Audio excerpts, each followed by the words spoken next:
Welcome back to Las Vegas. It's always nice to meet a hero and a star. David Copperfield, how are you? I'm doing great. Nice to meet you. Now, what's wrong with me? I've been asking for you for 10 years and you've always said, no, I'm too busy. I did. Me personally, I wasn't on the room at that time. I think you were talking about an imposter. I'm happy to be here with you. Congratulations on this show. It is spectacular and amazing and breathtaking. You have mastered magic, haven't you? I do magic pretty good. I try to add more to it than just that. I try to add stories to it and a lot of comedy and a lot of fun. I was watching you in the audience tonight, so you were a great audience. By the way, you and your lady were a great audience. I appreciate the smiles and the little applause now and then, so I appreciate it. It's hard not to, though, when you do the things you do. And what is brilliant, we get so close up and it would be easy to see if things went wrong. How nervous are you on a scale of 1 to 10 through the show?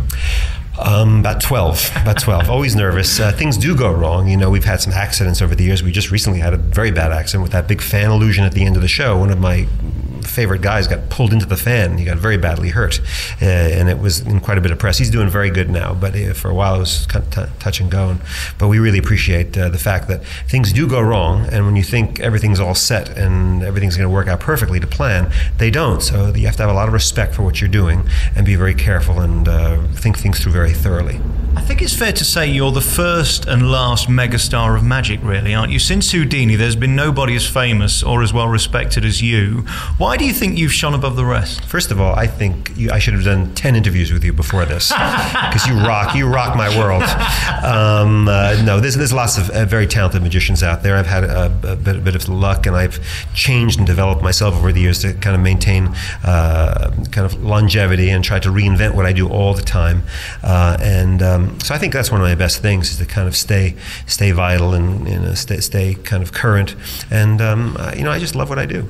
I think the reason I loved you as a kid, and I always was a big fan of the people like Paul Daniels, who's much mocked in Britain, but he's a brilliant technical magician. You're best known for the huge tricks like making the Statue of Liberty disappear. That's what captured the world, really, wasn't it? The fact that you were so bold. Doing the big things, surprisingly enough, got a lot of attention. You know, before that I was doing story kind of magic and Broadway kind of theme magic, which was very unique.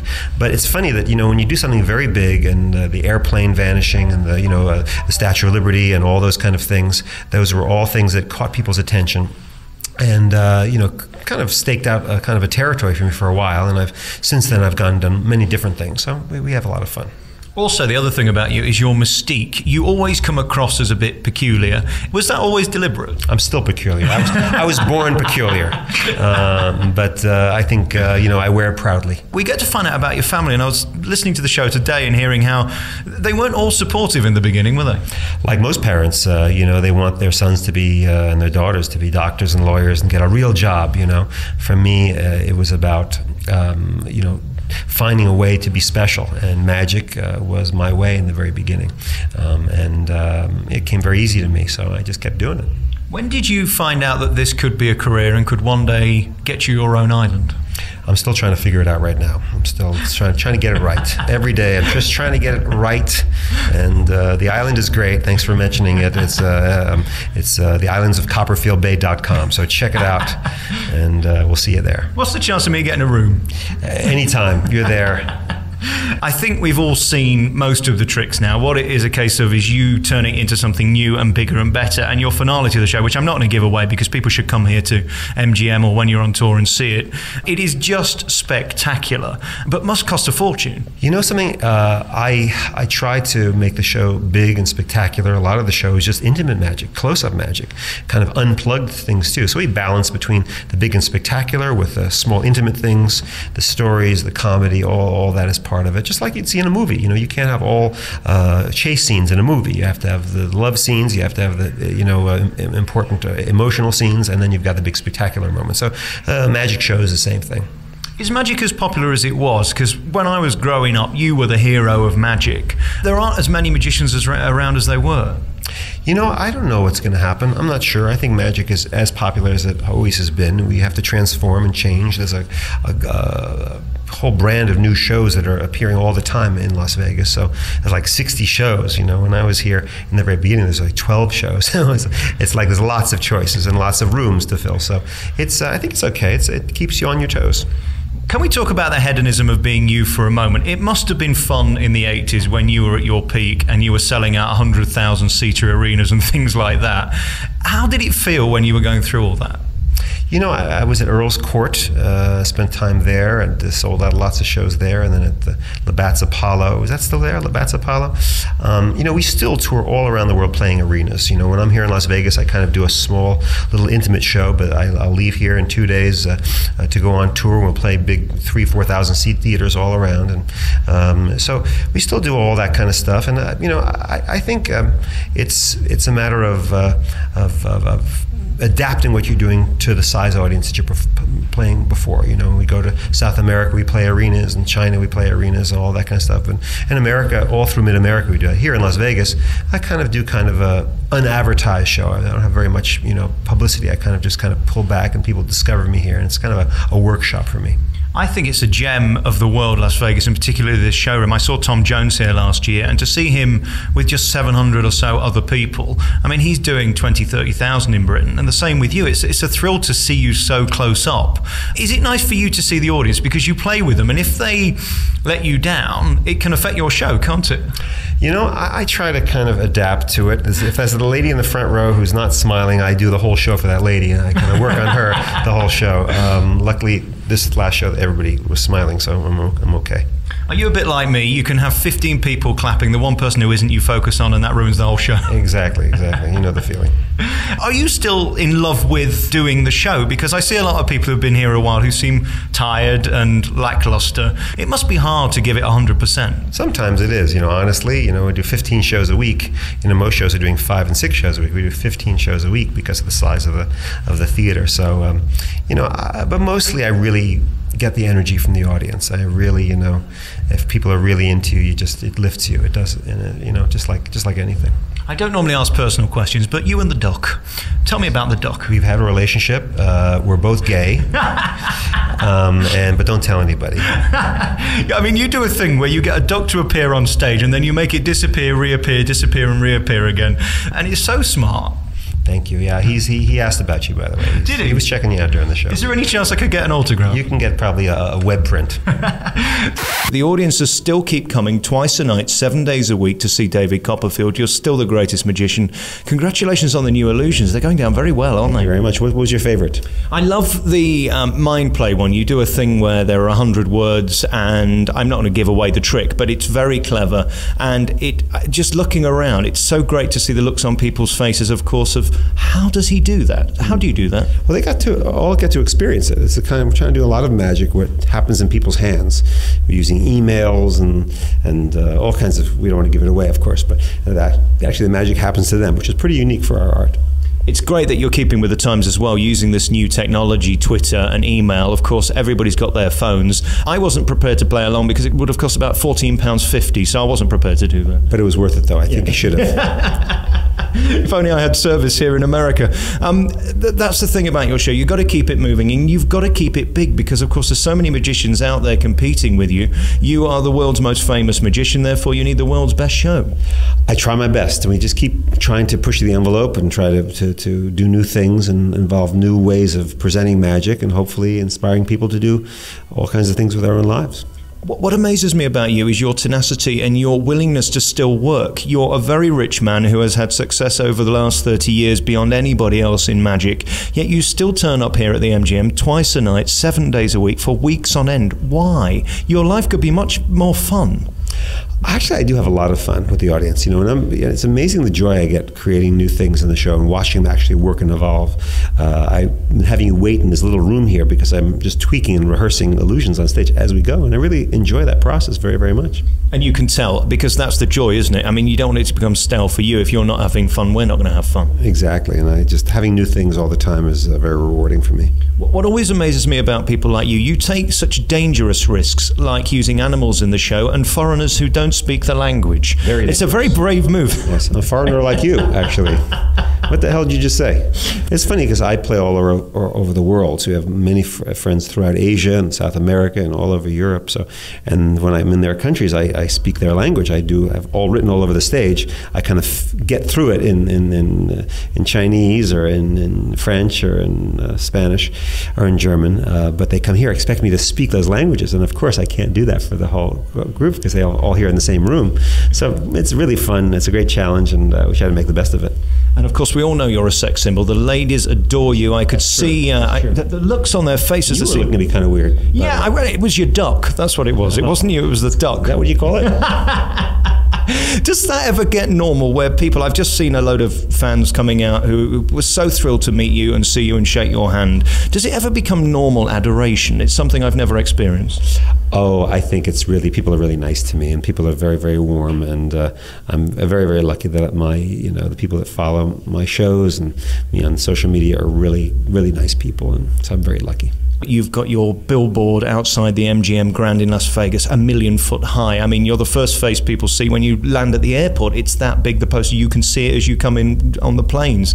It's extraordinary the success you've had. And for the amount of time you've had it and you're still at the top of the game, do you still pinch yourself and think, Christ, I've been lucky? No, it's normal because my head is that big. No, I'm joking. No, I'm very blessed to get that kind of promotion. That people will think enough of me to keep me in the game.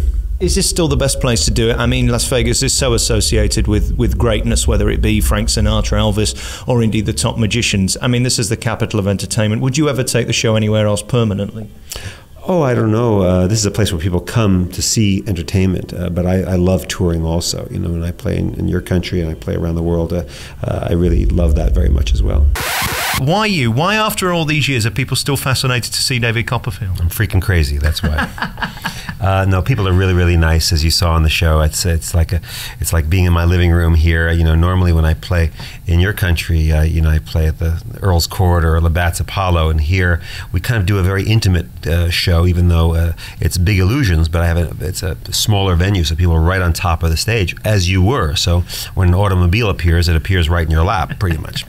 It is crazy how you can sit so close, because you would think the closer you are, the more you would see and you'd work out how it's done.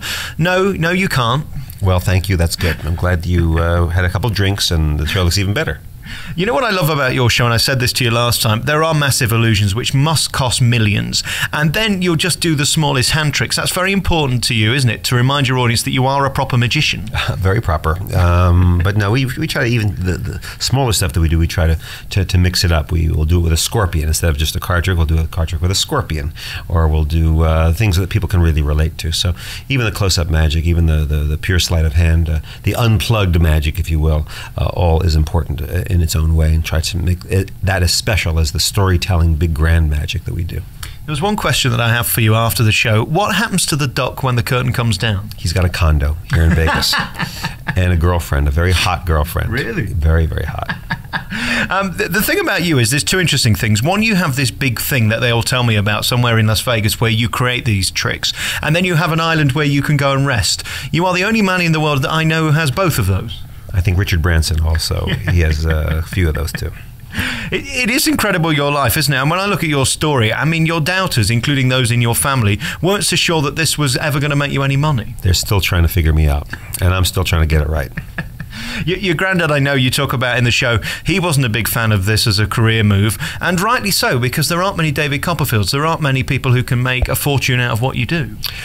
You know, if you really believe in what you're doing and you have a different point of view, I think you can pretty much, as reality TV has proven, you can probably be famous. I don't know how long the reality TV thing is going to last for those individuals, but I think if you really care and passionate about something and find a way that can involve the audience and make them dream and believe, that's the real secret. It's not exactly what you do. It could have, for me, it could have been magic, could have been filmmaking, could have been being an author of books. Magic happened to be the thing that I was a little bit better at, and I kind of evolved that into some stuff that people could relate to and have fun with. I suppose really your show is the backbone of Vegas, a one-man show with one man's talent. taken to the next level. That's what they do here. It seems there are less of these shows. There are less one-man shows on the Strip. Yeah, I mean, it's kind of taken over. I think it's going to come back a little bit more because, you know, the cost of doing these big spectacular shows are very high to make your money back in this economy. But even with being a one-man show, it's many people are behind me. You know, I've got a big team behind me that make me look really good. And I suppose really their skill is to make you look slinky, and it all has to move very fast. And that's the amazing thing about your show, is the speed in which you get from illusion to illusion, and the illusions themselves happen. What is that? Is that the planning? Is that making sure in the planning process that it's all going to go smoothly? Because on stage, you've got to get to the next thing quickly, or they're going to fall asleep. The audience really writes the material. I try new things out all the time. Just the thing I did in the show tonight with the Twitter thing, just even talking about that is a test for something I'm doing in the future. So in front of you saw me kind of just wing it and just to see what happens, see what sticks to the wall. And right now when I leave you, I'll be backstage watching the videotape and seeing what was funny, what wasn't funny, and how we're going to develop that into a piece of magic. And I suppose that's what's made you latterly so popular around the world, is the YouTube stuff. All the stuff that was there from the 80s has kind of come back. And I noticed tonight a really young crowd. People are fascinated by the stuff you do, because in the old days, back in the 80s and 90s, you were literally making Liberty disappear. Now you're on stage and they can see you in a relatively small room. I mean, who'd have thought it? Because, I mean, you were doing huge arenas. Which I'm still doing. When I'm going to go to Europe this year, maybe stopping in your country if Max Clifford disappears. I'm kidding. I love Max, but you know, we do arenas in Germany and in France, and we're going all Southeast Asia next year. So we're still doing that. This is kind of my unplugged, you know, the Rolling Stones at the club kind of venue. So I'm getting a chance to try new things out, kind of quietly. And this touring thing, when are we going to see you again? You haven't been around for a few years in the UK, and we really need to see you back. I mean, you are the biggest and best at what you do, yet this Vegas is occupying you 40 weeks a year. This year I'm doing 40 weeks, but then I might be doing some television. I've been talking to some of your associates in England, and you know, we're working on some stuff that you might see me on TV there. Well, we hope so, because the great thing for you, and watching the videos as well, you realise what a rock star of magic you are. I mean, back in the day, I mean, you're of course still a sex symbol now, but I mean, the ladies love you. They still do, and did in the day. But I mean, you'd kind of got that rock star image about you, and you made something quite uncool cool again. I'm a legend in my own mind, that's for sure. Yeah. Do you still enjoy it? I mean, tonight's a tough night. 3 shows is a hard slog for anybody, but over the couple of weeks you're here, you're doing 2 shows a night every night, 3 on a Saturday. Is it still fun every time you walk in front of the crowd? Did I look like I was having fun tonight? It does seem like it, and I'm amazed by that, because there's a lot of bored people in Vegas, and I'm talking about on the stage as well as off. Yeah, you know, I have my nights where sometimes I give 100% instead of the 150, but I'm having a pretty good time, and the audience has been really great. And, I mean, you saw a show, you saw how it was. I'm kind of like joking around with them and kind of hanging out, and it's good. It's also interesting, the 3 guys sat next to me didn't speak the language, but that's the good thing about magic. You don't need to understand, do you? Yeah, I had a lot of fun with them. They were very good. Twittero. David, lovely to see you again. Thank you very much for having me back at the show, and good luck. And come to see us in England very soon. I will. I love it there.